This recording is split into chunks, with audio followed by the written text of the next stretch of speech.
ایک ایک دن میں دو دو تین تین دھماکے، اور ایک ایک دھماکے میں 100 کے قریب جو ہے وہ ہم نے ڈیڈ باڈی جو ہے وہ اٹھائی ہیں، شہداء اٹھائے ہیں، مسجدوں میں، امام بارگاہوں میں، چرچز میں۔ پشاور کے چرچ کا آپ نے سنا ہوگا کتنا بڑا سانحہ تھا۔ تو اس طرح سے یہ حالات تھے 2012-13 میں۔ اس وقت بھی میاں نواز شریف کی قیادت میں پاکستان مسلم لیگ نون نے، ہم نے آپ سے کہا کہ ہمارے اوپر اعتماد کریں، ہمیں اپنا مینڈیٹ دیں، اپنا ووٹ دیں، ہم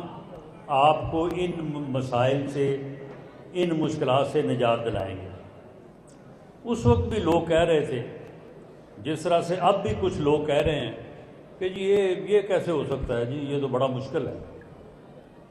لیکن آپ نے اعتماد کیا، پاکستانی قوم نے اعتماد کیا، تو پھر کیا اگلے 4 سال میں اس ملک سے لوڈ شیڈنگ دور نہیں ہوئی؟ کیا اس ملک سے دہشت گردی کا کلا کما نہیں ہوا؟ یہ ہم نے کر کے دکھایا۔ اور 2017 وہ سال تھا کہ ڈالر جو ہے وہ 105 7 8 روپے پہ تھا، پیٹرول 65 روپے لیٹر تھا، پاکستان جو ہے وہ آگے بڑھ رہا تھا۔ پوری دنیا یہ کہہ رہی تھی کہ پاکستان نے اپنے مسائل پہ قابو پا لیا ہے، اور اب اگر پاکستان کو ٹائم ملتا ہے تو پاکستان جو ہے وہ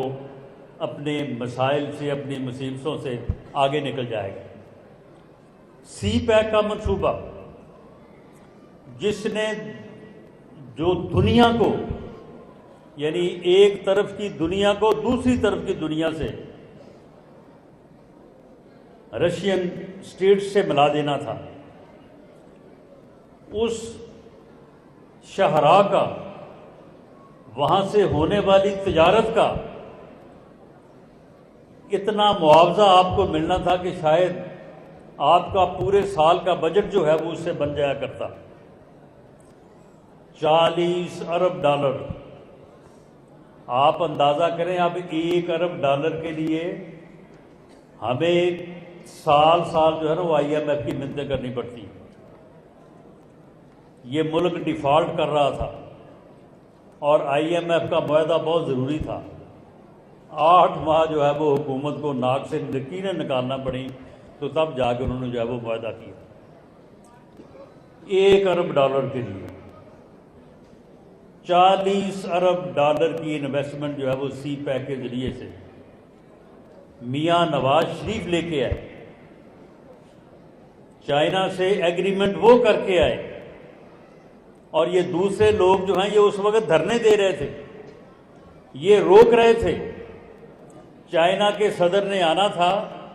ان کو کہا گیا کہ جی 2-3 دن کے لیے دھرنا جو ہے یہ آپ اٹھا لیں، اس کے بعد پھر دوبارہ آ کے رکھ لیں یہیں پہ۔ انہوں نے کہا کہ جی نہیں، دورہ منسوخ ہو گیا، دھرنا نہیں اٹھایا۔ تو سی پیک کا منصوبہ جو ہے وہ بھی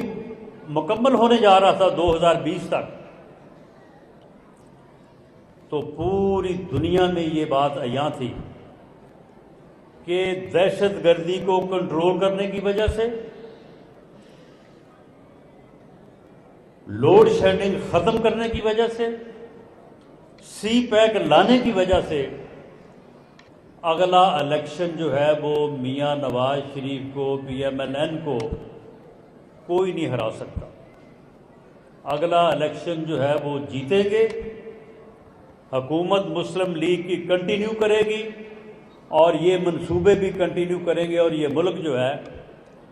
یہ ترقی پذیر سے ترقی یافتہ بن جائے گا۔ یہ بات اس وقت 2017 میں سب کو نظر آ رہی تھی، لیکن ایک سازش ہوئی اور مسلم لیگ نون کو روکا گیا۔ میاں نواز شریف کی حکومت ختم کی گئی، اسے وزیر اعظم ہاؤس سے نکالا گیا، اور اس سازش کے نتیجے میں جو ہے وہ پھر جس کو لایا گیا اس نے آ کے اس ملک کی معیشت کا بیڑا غرق کیا۔ ایسے منصوبے اور ایسے معاملات لایا وہ۔ آپ مجھے بتائیں کہ اگر میں ناگرا صاحب اور میاں اجمل آصف یہ ارادہ کر لیں کہ ہم نے اپنے حلقے میں اپنے مخالف کو چھوڑنا ہی نہیں ہے، اور جس نے ہمیں ووٹ نہیں دیا وہ سارے چور ہیں اور ڈاکو ہیں، انہیں یہاں پہ رہنے کا کوئی حق نہیں ہے، تو آپ بتائیں کہ یہ معاشرہ، یہ ملک، یہ شہر چل سکتا ہے؟ اس آدمی نے آ کے یعنی طریقہ کار یہ رکھا کہ جی میں کسی کو چھوڑوں گا نہیں، میں اس کو بھی نہیں چھوڑوں گا، میں اس کو بھی نہیں چھوڑوں گا، ہمارے خلاف جھوٹے مقدمے، اور جیلوں تک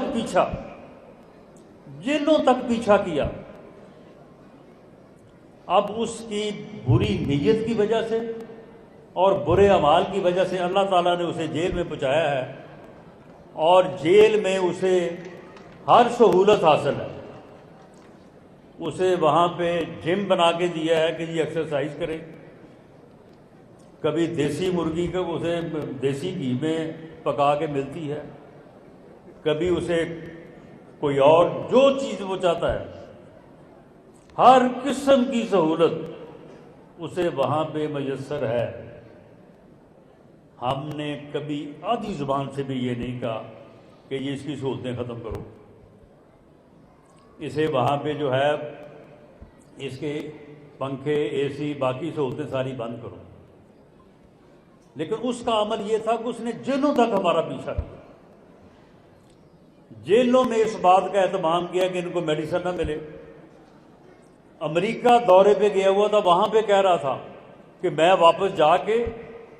تو مجھے پتہ چلا ہے کہ ڈاکٹروں نے میاں نواز شریف کے سیل میں اے سی لگوا دیا ہے کہ وہ مریض ہے دل کا، تو اسے وہاں پہ ضرورت ہے، تو میں جاؤں گا تو میں جا کے اتاروں گا اس کو۔ یعنی یہ رویہ اس نے اپنایا،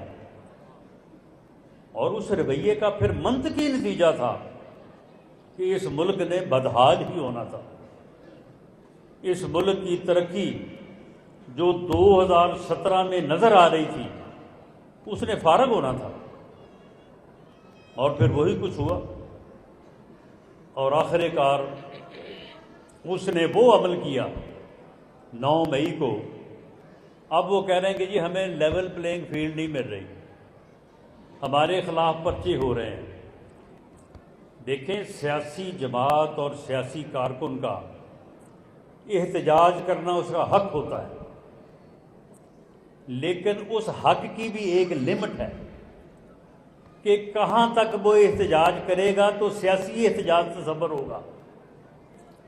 کہاں تک وہ احتجاج کرے گا تو اسے سیاسی کارکن ہونے کا فائدہ پہنچے گا، اور ایک وہ بھی حد ہے کہ جو ختم ہو جاتی ہے، اور اس سے آگے اگر کوئی بڑھ کے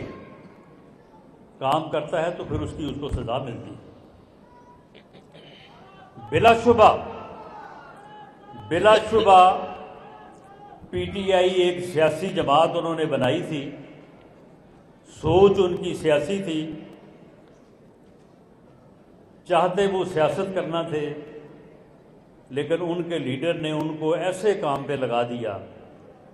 کہ 9 مئی کے احتجاج میں انہوں نے وہ ریڈ لائن کراس کی۔ سیاسی کارکن کو احتجاج کا جو حق ہے، جو آئین اور قانون دیتا ہے، اسے یہ حق نہیں دیتا کہ وہ اپنے ہی ملک کے دفاعی اداروں کے اوپر چڑھ دوڑے، وہ یہ حق بھی نہیں دیتا کہ وہ اپنی افواج کے اعلیٰ ترین افسروں کے گھروں میں گھس کے وہاں پہ جو ہے وہ آگ لگا دے، چیزیں چوری کر دے، وہ جی ایچ کے اوپر جا کے حملہ کر دے۔ یہ حق قطعاً نہیں ہے، یہ سیاسی احتجاج بھی نہیں ہے، اس کا کسی کو قانونی اور آئینی اختیار بھی نہیں ہے، اور اگر یہ کوئی کرتا ہے تو اس کی پھر معافی بھی نہیں ہے، اس کی پھر سزا اس نے بھگتنی ہے، اگر وہ کارکن ہے تب بھی اور اگر وہ سیاسی جماعت ہے تب بھی۔ اس سے جو ہے وہ کوئی جو ہے وہ انحراف نہیں ہو سکتا۔ اگر آپ اس بات کو جائز قرار دے دیں کہ آپ کے شہداء کی نشانیوں کے اوپر، ان کی یادگاروں کے اوپر جا کے کوئی جوتے برسائے، ان کے مجسموں کو نیچے گرا کے ان کو توڑے، ان کو جوتے مارے، اور آپ کے دفاع کے جو لوگ ذمہ داران ہیں ان کے دفتروں میں گھس جائیں اور ان کے گھروں کو جا کے آگ لگائیں، آپ کے دفاع کے سب سے بڑے آفس کے اوپر جا کے حملہ کر دیں اور آپ اس کا کوئی نوٹس نہ دیں۔